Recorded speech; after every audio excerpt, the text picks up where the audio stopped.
Welcome back to Red on Smart Review Thoracic Edition. Hey, great to be here. So we are looking at a massive stack of sources today. I mean, updated NCCN pathways, the AJCC version 9 staging manual. Oh yeah, a huge pile of landmark thoracic trial data. Right, and our own clinical case notes. Yeah. And when you look across all this material, you realize something fundamental about thoracic oncology. The facts almost never arrive in the neat, orderly sequence you actually need to make a safe decision. No, they really don't. It is the absolute definition of diagnostic muddy waters. Ah. The core problem you face in the thoracic clinic or, sitting across from an examiner in your oral boards is rarely that a single fact is just missing. Yeah. The dangerous error is a failure to organize the facts you actually have. I mean, you'll see a scan thrown up on the screen before the pathology is even settled. Oh, all the time. Right. Or as someone drops a clinical stage label into the chart before the most decisive lymph node has even been sampled. Yeah, or worse, the multidisciplinary team is actively debating, a specific radiation dose constraint before anyone has explicitly stated the treatment intent. Which is wild. It's like arguing over the exact aerodynamic profile of a roof before you've poured the foundation. The stakes are just too high for that. Definitely. So our mission for this deep dive into the source material is to build a singular, portable thoracic framework for you listening. Yeah. We aren't here to just read off trial acronyms or memorize isolated textbook tables. No, Remedy needs that. We are going to explore how you organize clinical information logically to ensure patient safety.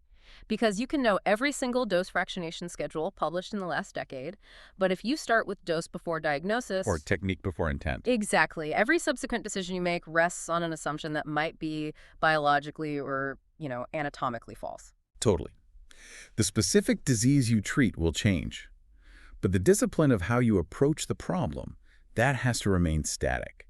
You need a cognitive sequence that works equally well for non-small cell lung cancer, small cell neuroendocrine tumors, thymic malignancies, pleural mesothelioma. Even complex reirradiation scenarios. Exactly. To ground this entire discussion, we are going to use a running case. So imagine you're sitting in clinic and you receive a really sparse referral for a newly diagnosed thoracic malignancy. Oh, I love these. Right. So initial imaging is done. Some tissue was obtained at an outside facility, but the chart is just a total mess. A classic Tuesday afternoon. Exactly. You can't reconcile the exact histology. The nodal status is ambiguous, distant staging is incomplete, and there's no real pulmonary function testing to determine if surgical resection is even feasible. Right. Yet the referral note at the bottom simply asks, and I quote, "Is radiation indicated? What is the intent? And how should it be delivered safely?" Yeah, that is a terrifying yet completely standard scenario. So what's your 60-second synthesis of that? High level, how do you respond? Well, high level. You'd say, first we establish the exact histologic diagnosis and assign a clinical stage using AJCC version 9. We then complete the staging workup, specifically evaluating the mediastinum. Next, we independently assess medical operability and anatomic resectability. Once that's clear, the multidisciplinary team declares the treatment intent, whether curative, ablative, or palliative, and sequences the multimodality therapy. Only then do we design a radiation plan that prioritizes the relevant planning volumes and surveillance strategies. Okay, wow. That sounds great. Perfect clinical response. But now we really need to slow it down and unpack every single step of that for you listening. Yeah, we have to. Because before we can talk about how to treat the patient in a referral, we have to definitively figure out what we are treating, right? And if the patient can even handle the treatment. Right. So diagnosis and disease families. Exactly. The first comparison you have to make is not between treatment techniques. It is between disease families. When you look at that first messy scan, your initial thought shouldn't be about V20 constraints. It should be, what biologic entity am I actually looking at? Right. It goes back to that house analogy. You don't pick the paint color, the dose, before you know if you're building a cabin or a skyscraper, which is the disease family. I love that analogy. Because a non-small cell lung cancer, a small cell neuroendocrine cancer, an anterior mediastinal thymic tumor, and a diffuse pleural mesothelioma, they do not share the same baseline assumptions. No, not at all. You don't use the same biopsy strategy. Right, and they demand wildly different radiation geometries and systemic therapy sequencing. If you accidentally impose a familiar lung cancer algorithm onto, say, a thymoma, you are setting the patient up for a catastrophic outcome. To prevent that, you need a pre-prescription organizing sequence. And we have a short mnemonic to remember this. DSWRI. That's DSWORI. Diagnosis, stage, workup, operability, resectability, intent. DSWRI. If you walk through those 6 letters in order, you protect yourself from making a premature clinical commitment. Let's start with the D, so diagnosis and the biopsy strategy. Let's go back to our messy referral case. Okay, let's do it. Let's say the imaging shows a bulky peripheral lung mass, but there is also a highly suspicious subcarinal lymph node.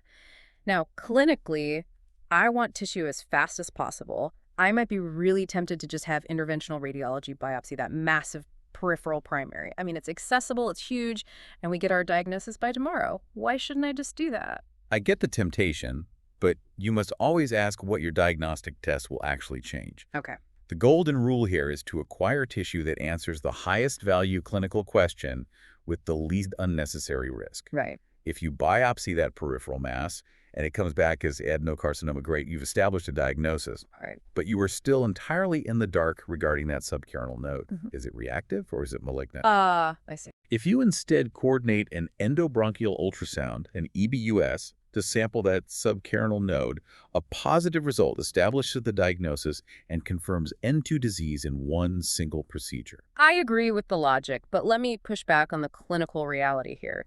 Getting an EBUS scheduled might delay treatment by, 2 or 3 weeks, depending on the pulmonologist's backlog. Easily, yeah. So are we really willing to wait rather than getting the quick IR biopsy and just starting something? You have to wait. Treating blind carries a far worse biologic consequence. Really? Just from a few weeks delay? Yes, because that single nodal procedure radically shifts the entire management from a localized treatment pathway to a multimodality stage 3 framework. If you rush the peripheral biopsy and assume the node is negative, you might send the patient for surgery or localized SBRT. Oh, wow. Right, you would be delivering a local therapy to a patient who actually requires systemic chemotherapy and broad regional radiation. So you traded 3 weeks of waiting for a fundamentally incorrect, non-curative treatment plan. Yeah, okay, that makes total sense. That highlights exactly why the biopsy strategy has to be so deliberate. But are there specific situations where we actively avoid getting tissue? There are, definitely. The classic exception is a radiographically distinct resectable thymoma in the anterior mediastinum. Okay, why avoid it there? Because if you take a poorly planned percutaneous biopsy and violate the tumor capsule, you risk seeding tumor cells along the pleural space. You literally take a highly curable localized disease and potentially convert it into an incurable one. Oh, jeez. Yeah, so in that scenario, the thoracic surgeon will often just resect the mass without a prior biopsy at all. That's a huge difference. It is. And conversely, if you were evaluating a suspected malignant pleural mesothelioma, a fine needle aspirate is notoriously inadequate. You usually need a core biopsy or a VTS procedure to provide enough tissue for expert pathologic subtyping.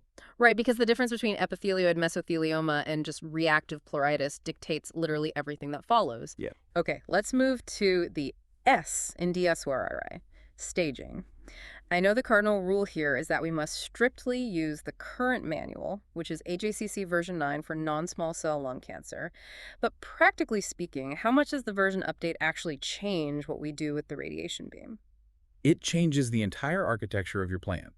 You cannot silently translate an older trial's eligibility label into a current clinical stage. Give me an example. Sure. So if you look at historical SBRT data based on older staging editions, a 4-centimeter tumor might have been grouped differently. Under current version 9 rules, precise T-size descriptors and specific subclassifications of nodal stations dictate entirely different prognostic categories. Okay, so a T2 might now be a T3. Exactly. If a tumor is reclassified from a T2 to a T3 based on updated size cutoffs or local invasion definitions, your ablative dosing limits and your fractionation schemes have to adapt to that new standard. This brings us to the first 2 clinical pearls you need to internalize from this discussion. Pearl 1. Name the diagnosis, the governing staging edition, and explicitly state any unresolved stage elements before discussing treatment. Yes. And Pearl 2. When feasible, biopsy the finding that answers the highest stage, highest consequence question safely. But what happens when the information just isn't there? The scan is ambiguous, the biopsy was inconclusive, and the referral chart is just still a mess. But you must embrace the uncertainty and articulate it clearly. Just admit you don't know. Yes. The power of saying, I don't know, or acknowledging clinical ambiguity is vastly underrated, especially in an oral board scenario, stating the clinical nodal stage remains uncertain because the paratracheal node could not be safely sampled is a highly sophisticated, safe answer. That sounds a lot better than just guessing. It is infinitely better than slapping a definitive N2 label on the chart without proof, saying resectability has not yet been determined by an experienced thoracic surgeon is a much safer position than a radiation oncologist looking at a single axial CT slice and declaring the tumor unresectable. Yeah, because uncertainty isn't a weakness when it is directly tied to your next clinical action, which perfectly tees up the O and R in our sequence, operability versus resectability. Right. I really like to conceptualize this using a car analogy. Anatomic resectability is asking, can the engine, meaning the tumor, physically be removed and replaced without destroying the surrounding structures?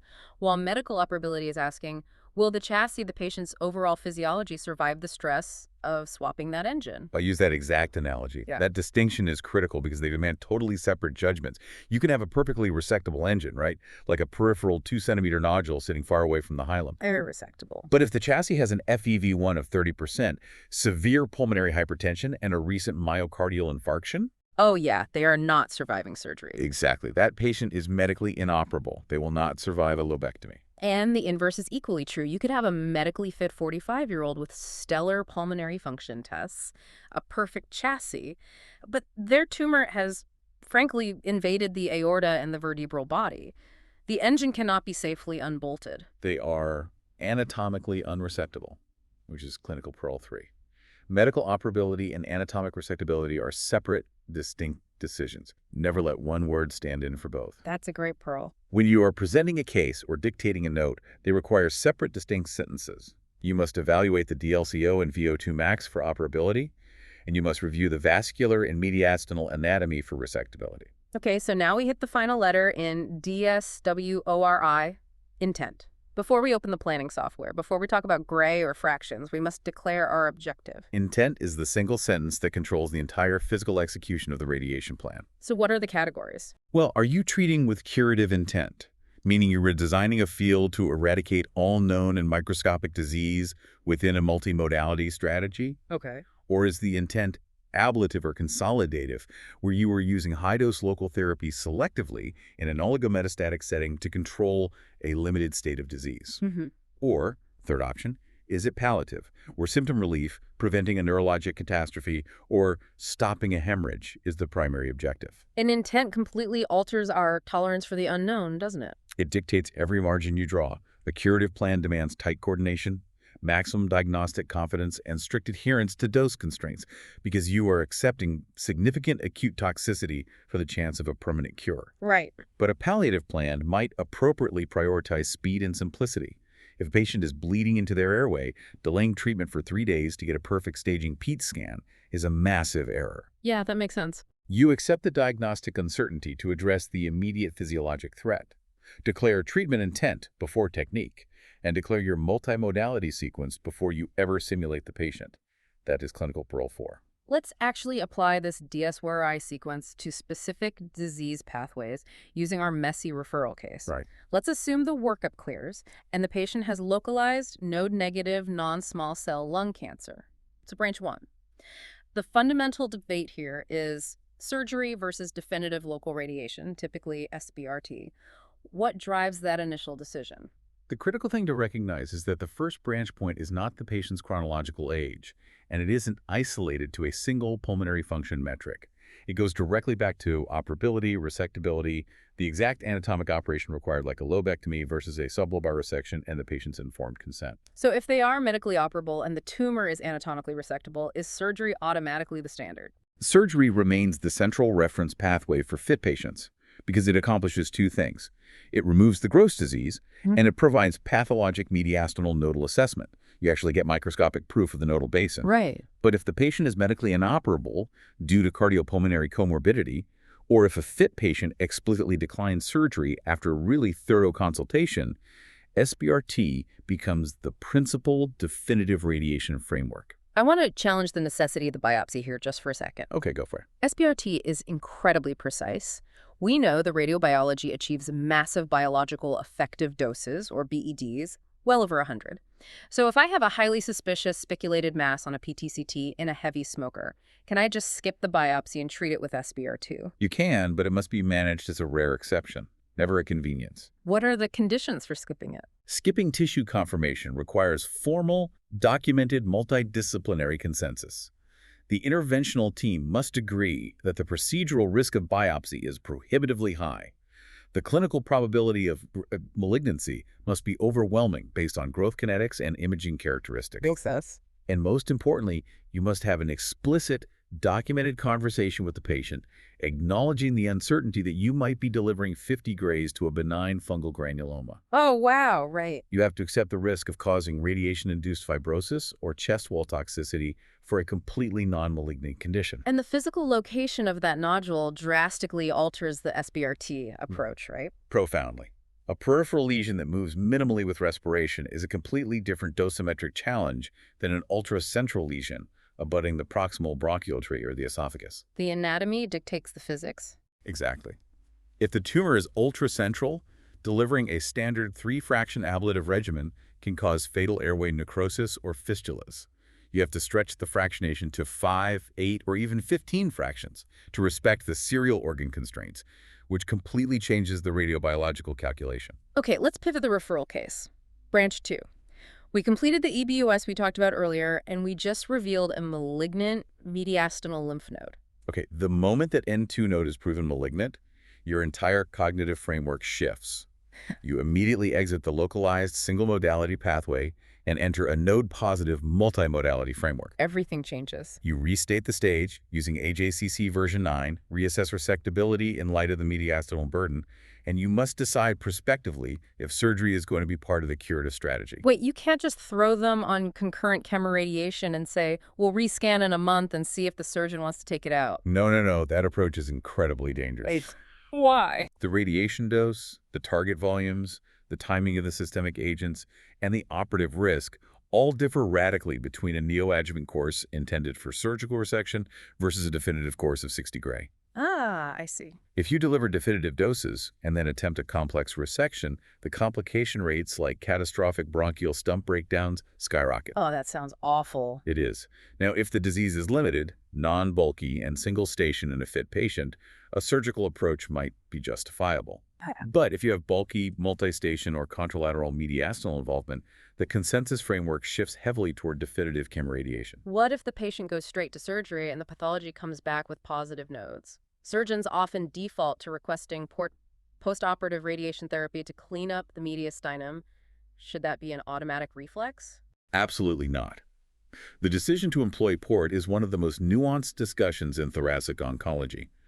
You have to critically evaluate the margin status, the presence of extracapsular extension, the thoroughness of the surgical lymph node dissection, and most importantly, the cardiopulmonary cost of the radiation field. Explain that cost.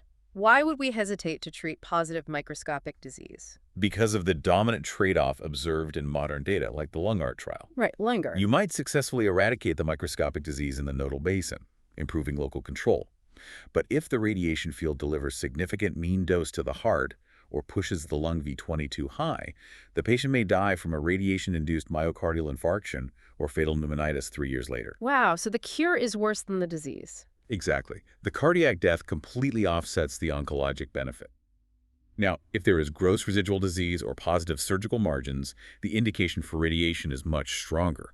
But for completely resected microscopic nodal disease, you have to weigh the risk of distant metastatic failure against the very real toxicity of irradiating the mediastinum. Okay, let's assume the referral case is definitively unresectable stage 3. We are doing concurrent chemoradiation. The standard framework there is definitive chemoradiation to roughly 60 gray, followed by consolidation immunotherapy for appropriate candidates.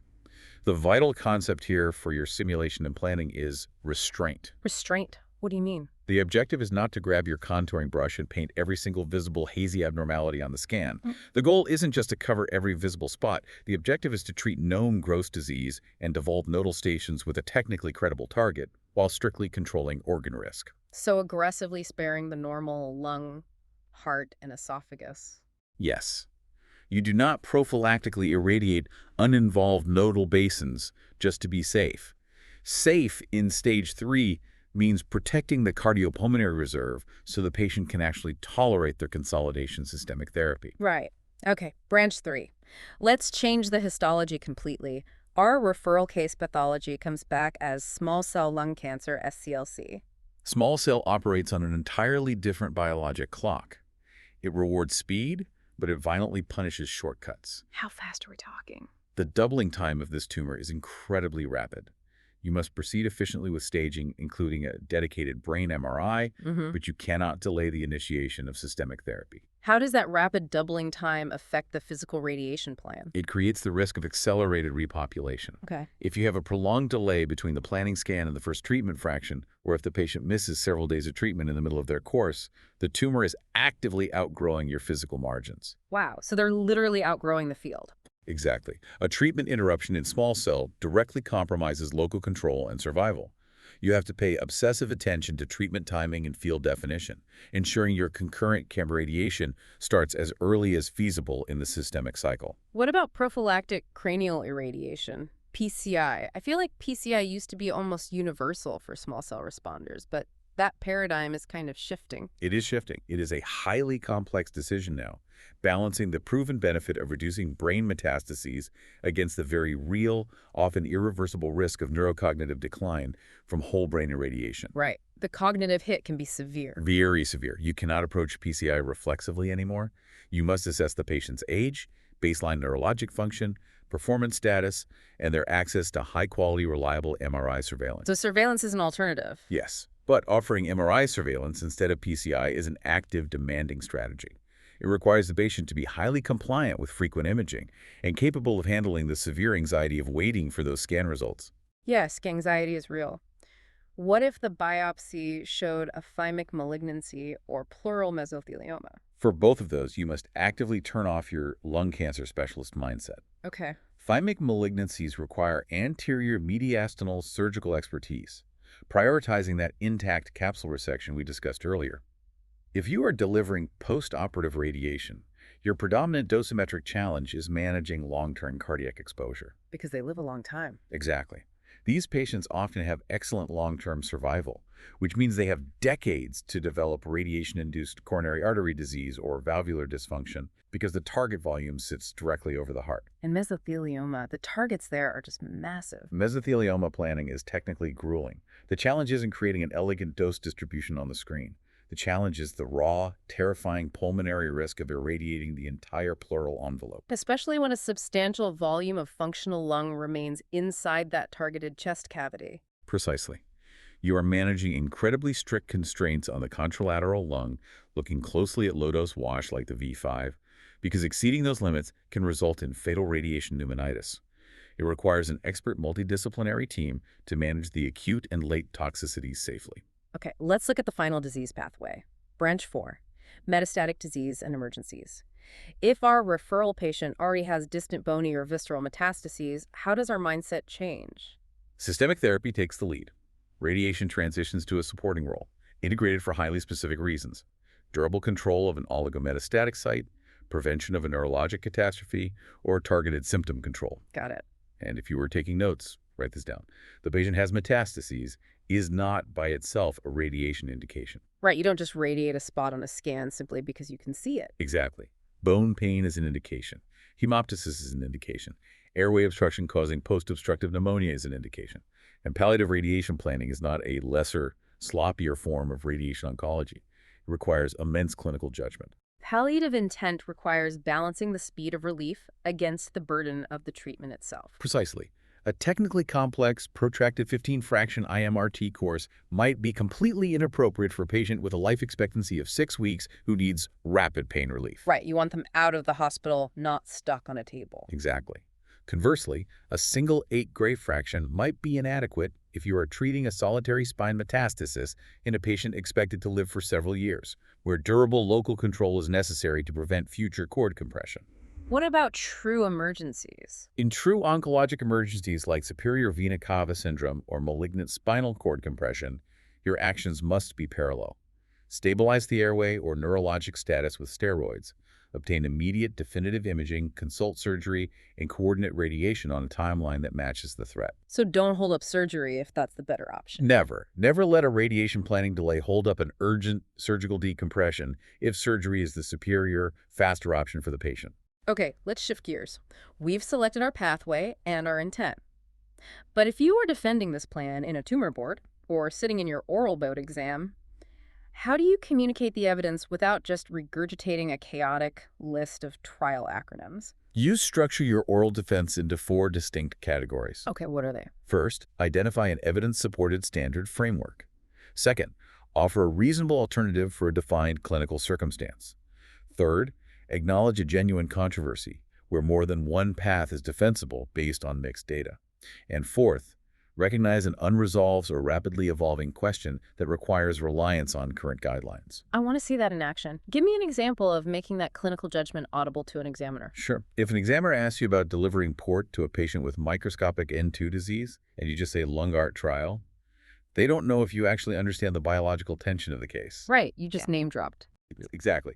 But if you say, this represents a genuine controversy in the literature, while retrospective data suggested a benefit, the Lungart trial demonstrated that the cardiopulmonary toxicity of the radiation field completely offset the improvement in local control, resulting in no overall survival benefit. Oh, that's much better. And then you add, therefore, the dominant trade-off for this specific patient, given their severe baseline COPD, is prioritizing cardiac preservation. And I would omit port. You stated the endpoint, the population, the dominant trade-off, and the limit of extrapolation. That demonstrates real mastery. That's the goal. Don't just recite a trial name. Okay, let's move into the simulation room. Pre-simulation and motion management. This preparation really starts before the patient is even on the table. It starts with verifying the absolute basics: laterality, diagnosis, and intent. The data set you need to acquire for a preoperative patient is entirely different from the data set required for an SBRT patient. I want to challenge our reliance on technology here for a second. We have incredible tools now, 4D CT scans, respiratory gating, real-time tumor tracking.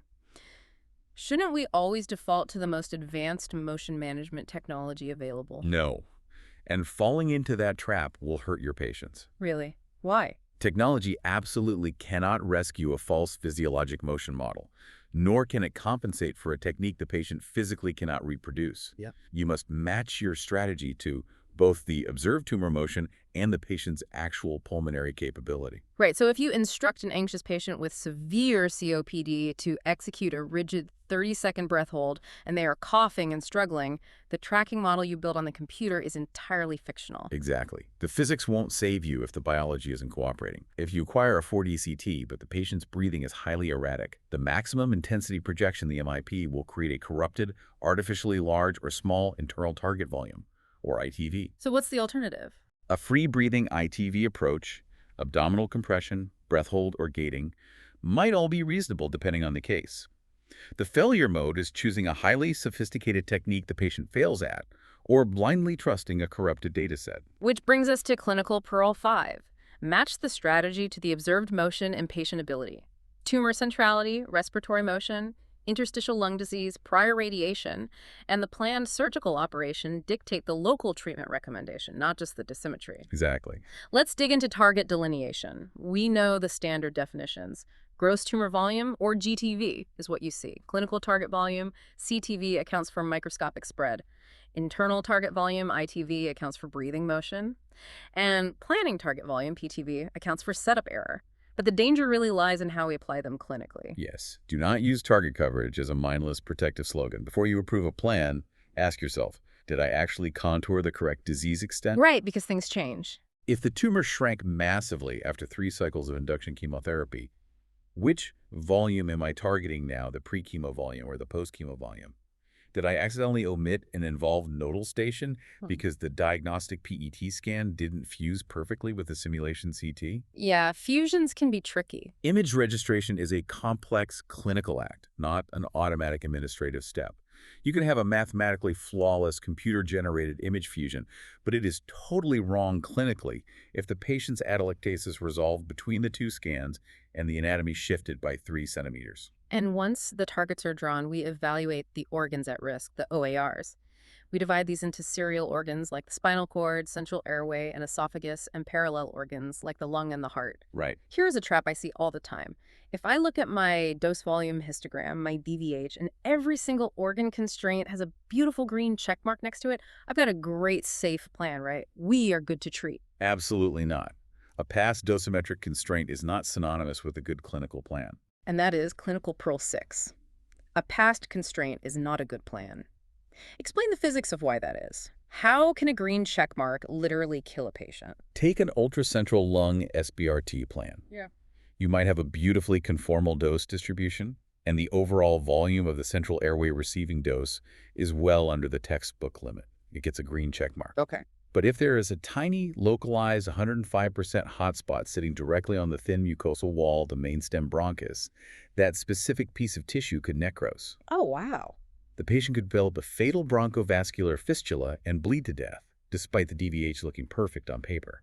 Because the airway is a serial organ, if one link in the biological chain breaks, the whole system fails. So you have to physically interrogate the plan on a slice-by-slice basis, look at maximum point doses. You have to look at maximum dose locations, and you have to evaluate intermediate dose spills. In stage 3 chemoradiation, if your planner aggressively forces the lung V20 down to meet a metric, but secretly displaces all that radiation dose into the heart or the contralateral esophagus to achieve it, that is a false victory. You just traded pulmonary toxicity for severe esophagitis or cardiac ischemia. Exactly.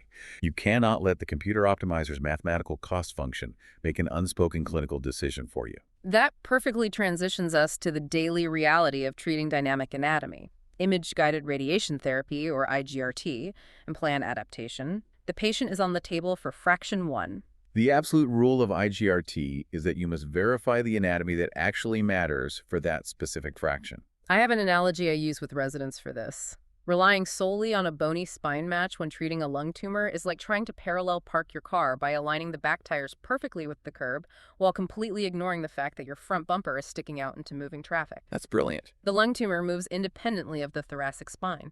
That is exactly the phenomenon. You will look at a daily cone beam CT and see the vertebral bodies line up flawlessly to the millimeter. But the actual lung mass might have shifted 2 centimeters anteriorly because a pleural effusion drained, or because a segment of lung collapsed. Right. If you blindly accept the bony match and turn the beam on, you will completely miss the tumor and irradiate healthy functioning lung. And sometimes the tumor doesn't move, but other things do. Yes. A target match might even be inadequate if the tumor itself hasn't moved, but the esophagus has shifted directly into your high-dose PTV volume due to weight loss. You have to interpret the daily imaging in the context of the patient's dynamic physiology. So when things change on the cone beam, we just adapt the plan, right? Adaptive radiotherapy is the massive buzzword right now. Adaptation is not an automatic reflex. It is a brand new, highly complex clinical decision. You have to ask why the anatomy changed. Give me an example. If a massive tumor shrank significantly after 2 weeks of radiation, shrinking your target volume to chase the new borders might seem logical. But it can be incredibly unsafe if the original larger volume still contains highly aggressive microscopic disease that requires the full prescribed dose. Ah, I see. Conversely, continuing to treat with the old plan is dangerous if the patient's weight loss means the radiation beam is now traveling through less tissue, unexpectedly increasing the dose to the spinal cord. You have to pause, evaluate the biology, and explicitly decide what disease remains at risk. Let's talk about the aftermath, toxicity and surveillance. I want to test a clinical scenario on you. Okay, I'm ready. A patient comes into the emergency room complaining of severe dyspnea and a dry cough 3 weeks after finishing a definitive 60-gray course of thoracic radiation. My immediate clinical reflex is radiation pneumonitis. Is that the right call? It is not necessarily wrong, but jumping straight to that conclusion is dangerously incomplete. Toxicity reasoning must always begin with a broad, objective differential diagnosis, not a predetermined label based on recency bias. So don't anchor on pneumonitis. Right. If you anchor immediately on radiation pneumonitis, you might miss the fact that the patient actually has a massive pulmonary embolism, an acute exacerbation of COPD, rapid endobronchial tumor progression blocking the airway, or a severe systemic toxicity from the immunotherapy they just started. So just because radiation was the last thing we did doesn't mean it's the culprit. Exactly. Do not attribute every thoracic symptom to radiation simply because radiation occurred first in time. You must assess their oxygenation, evaluate for infectious etiologies, obtain the appropriate CT imaging, and critically map their radiographic infiltrates to the exact physical volume of tissue that received the high dose. Map it to the dose. Yes. If the ground glass opacities are entirely located in the contralateral lung that received less than 5 gray, it is biologically highly unlikely to be radiation pneumonitis. You must escalate to pulmonology or the ER team to find the real cause. Once they are through the acute phase, we enter surveillance. What are the core objectives when we order those follow-up scans? There are three primary purposes. First, to detect a local or regional recurrence early enough that it might still be salvageable. Second, to identify a brand new primary malignancy, because this patient population is often at a severely elevated risk for second primary lung cancers. And third, to monitor for late treatment effects, like dense radiation fibrosis or cardiac changes. If we do spot a suspicious recurrence on a surveillance PA scan, how do we approach salvage therapy? The cardinal rule is, restage completely before choosing a salvage therapy. You have to determine if this failure is purely local, regional in the nodal basins, distant, or mixed. And you absolutely must obtain tissue confirmation if technically feasible. Because it might not be cancer. Right. A highly FDG avid mass on a PET scan might just be evolving metabolically active radiation fibrosis, which can look radiographically identical to a tumor recurrence. And if we are considering reirradiation... Reirradiation is one of the most perilous acts in our specialty. You have to retrieve the exact prior radiation plans, including the original DICOM files. You can't just guess based on old notes. A casually remembered prescription like, I think they got 60 gray to the right upper lobe a few years ago, is absolutely not a valid cumulative dose assessment. No way. Reirradiation is not simply picking a smaller fraction size and hoping for the best. It requires meticulous physical plan reconstruction, reliable deformable image registration, and deep, sobering discussions with the patient regarding the severe cumulative dose risks to serial organs like the spinal cord, proximal airway, or aorta. All right, this has been an incredibly dense breakdown. It is time to put this framework under actual pressure. Let's do it. We are going to close with a board blitz, a rapid review to cement these concepts. I am going to read 3 verbatim clinical scenarios based on the source material. I'll pause slightly for you listening to think of your answer, and then we will break down the correct response. Ready? Ready. Question 1. You receive a sparse referral that says only lung cancer. Please recommend radiation. What is the minimum organizing sequence you must walk through before a radiation prescription is discussed? The correct answer is to physically walk the examiner through the framework, confirm the pathologic diagnosis, assign the clinical stage using AJCC version 9, or explicitly state the staging uncertainty. Identify the additional required workup. Decide whether invasive mediastinal staging is necessary. Assess medical operability and anatomic resectability as separate variables. Declare the treatment intent, define the multimodality sequence, and only then state the specific radiation indication. So basically the DS-worry steps. Exactly. If you begin your answer by eagerly talking about SBRT doses or V20 constraints, you fail, because you are assuming a biologic and anatomic framework without proving it first. Excellent. Question 2. A patient appears to have a localized node-negative non-small cell lung cancer and is being evaluated for either surgery or SBRT. However, invasive staging via EBUS confirms a malignant mediastinal N2 node. Which response is best? Proceed with SBRT to the primary because the primary tumor remains localized. Proceed directly to surgery because the patient was already considered medically operable. Restate the stage using AJCC version 9, reassess the nodal pattern and resectability, and enter a node-positive multimodality pathway.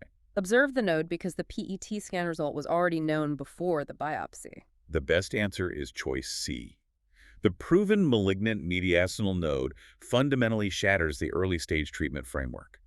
The multidisciplinary team must now prospectively decide if the volume and location of the nodal disease support a planned neoadjuvant surgical pathway or if definitive chemoradiation is the safest curative strategy. The radiation target, the prescription dose, the systemic sequencing, everything changes. Why are the other choices wrong? Choice A fails catastrophically because treating just the primary tumor ignores proven regional macroscopic disease. Choice B fails because the EBUS was performed specifically because finding N2 disease alters the surgical appropriateness. And choice D fails because obtaining pathologic confirmation is never redundant when it dictates the curative intent. Brilliant. Final question. Question 3. During a definitive thoracic course of radiation, daily volumetric cone beam imaging shows substantial anatomic change. The bony setup of the spine is perfectly reproducible, but the target's relationship to the esophagus and the central airway no longer resembles the original planning scan. What is the best response? Continue treatment unchanged because the skeletal spine matches within tolerance. Shift the isocenter to cover the gross tumor only and continue treating without recalculating the dose. Pause treatment, Determine whether target coverage and organ doses remain valid, obtain a repeat simulation or additional imaging if needed, and adapt the plan if the original assumptions are no longer reliable. Add a universally larger setup margin to the PTV for the remaining fractions without reviewing cumulative dose. The best answer is unequivocally choice C. As we discussed with the parking analogy, thoracic targets and critical organs move completely independently of the vertebral bodies. The original dose calculation might no longer represent the delivered biologic reality safely.